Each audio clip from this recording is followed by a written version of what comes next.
এই মুহূর্তে ভোটের প্রচার চলছে, সবাই সবপক্ষ জোরদার প্রচার করছেন। প্রচারের নতুন নতুন সরঞ্জাম দেখতে পাচ্ছি আমি, কখনো মাছ, কখনো আরও অনেক কিছু, মানে মাছটা এবার যদিও মানে চলছে, ট্রেন্ড চলছে। এই সব কিছুর মধ্যে একদম দক্ষিণেশ্বরের কাছে মায়ের যে বৃত্ত, সেই বৃত্তের মধ্যে বসে এমন একজন ক্যান্ডিডেটের আজকে সঙ্গে কথা বলবো, যার এবারের কেন্দ্র এবং এবারের মাঠ বহু চেনা, বহু পুরনো মাঠে একদম পুরনো সৈনিক। তিনি কামারহাটির প্রার্থী মদন মিত্র।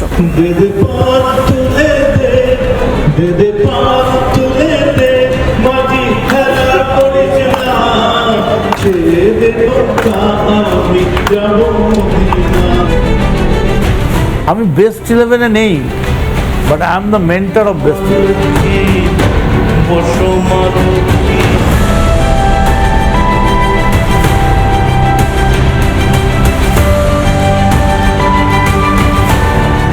সূর্য ওঠার সফল মদনদা, স্বাগত রিপাবলিক বাংলায়। মদন মিত্রের সাক্ষাৎকার মানি লোকে ধরে নেন যে খুব কালারফুল কিছু একটা হচ্ছে, আর একটু মজা থাকছে, কথা থাকছে। কিন্তু আমি এই সমস্ত মজা কথা এইসবের বাদ দিয়ে আমি সেই মদন মিত্র মানুষটার সঙ্গে একটু কথা বলতে চাই, যে মানুষটার বোধহয় বর্তমান সময়ে দাঁড়িয়ে সব থেকে বেশি রাজনৈতিক লড়াই করার অভিজ্ঞতা রয়েছে।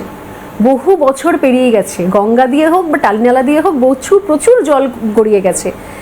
যে লড়াইটা কোথাও শুরু করেছিলেন বহু বছর আগে, আজকে রাজনৈতিক ময়দানে দাঁড়িয়ে কি মনে হয় যে প্রেক্ষাপটগুলো কিভাবে চেঞ্জ হয়ে গেছে? সেই সময় যখন আমার মনে আছে আপনি যখন রাজনীতি শুরু করেছেন, তখন আমরা সিনেই নেই আর কি, মানে একেবারেই ছানা। তো যতটা শোনা, পরবর্তীকালে সাংবাদিকতা করতে এসে যতখানি দেখা, তখন তো এত মোবাইল ছিল না, এত কমিউনিকেশন ছিল না।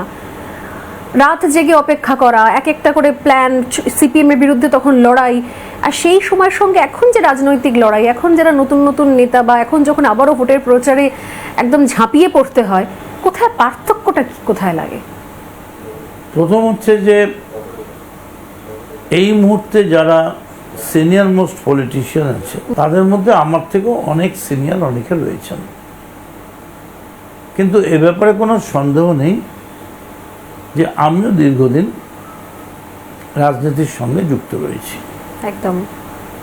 প্রশ্নটা হচ্ছে যে তুমি যে কথাটা বললে যে বিজ্ঞানের অগ্রগতি, এই যে এখন মোবাইল, কম্পিউটার, ল্যাপটপ, কিন্তু আমরা যখন ছাত্র যুব করেছি, ছাত্র পরিষদের রাজ্য কমিটির দায়িত্বে ছিলাম, এবং এক সময় আমরা শারদ পাওয়ারের সঙ্গে থাকলেও পরবর্তীকালে ছাত্র পরিষদ ইন্দিরার সঙ্গে যুক্ত হয়ে আমি রাজ্যের জেনারেল সেক্রেটারি এবং ওয়ার্কিং কমিটি মেম্বার হই।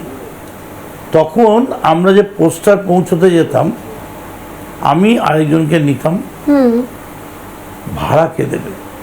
কি অবস্থা! আমি এবং আরেকজনকে নিয়ে রকেটে চড়তাম। রকেট মানে ওই নর্থ বেঙ্গল রকেট, যেগুলো বাস।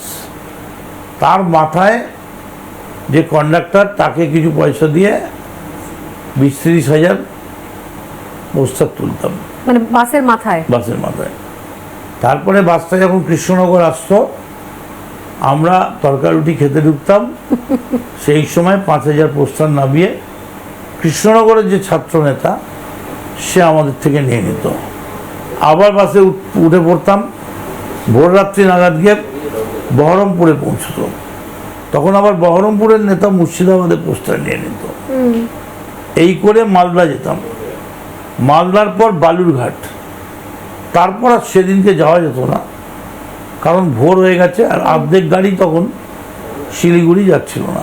যার জন্য আমি প্রত্যেকটা বক্তৃতাতেই বলি, যদি এই ল্যাপটপ আর মোবাইল রবীন্দ্রনাথের হাতে পড়তো, তাহলে উনি পার ডে একটা করে নোবেল তুড়ি মেরে নিয়ে আসছেন। ঠিক, এটা ঠিক কথা। এই বছরে আমি কেন এই প্রশ্নগুলো করছি, খুব সিগনিফিকেন্ট, কারণ হচ্ছে এই বছরে প্রচুর নতুন ভোটার।